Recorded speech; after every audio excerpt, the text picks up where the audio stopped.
как всегда, вот здесь на выезде с Мензелинского тракта, вот эта вот пробочка, блин, а. Постоянно. Здорово, народ. Посмотрел в интернете, более 50% НПЗ подбиты. Из-за этого такие огромные очереди на заправках, нехватка топлива. И их сделать занимает полгода.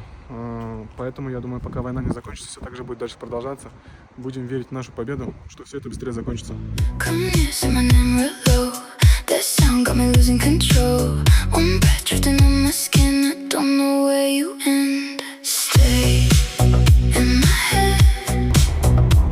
Весело, чё? Стою в очередь на заправке, Татнефть.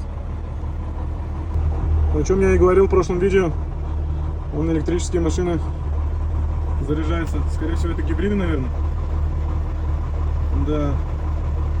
Вот сейчас пойдут много электрических машин, газ и так далее.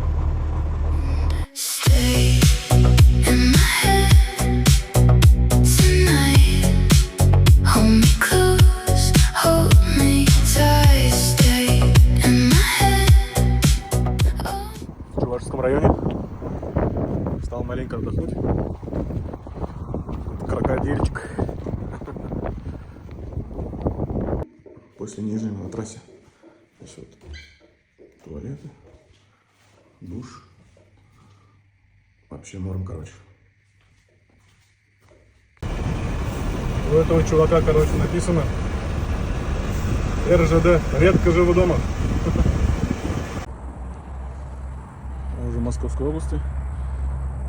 До базы осталось 150 километров.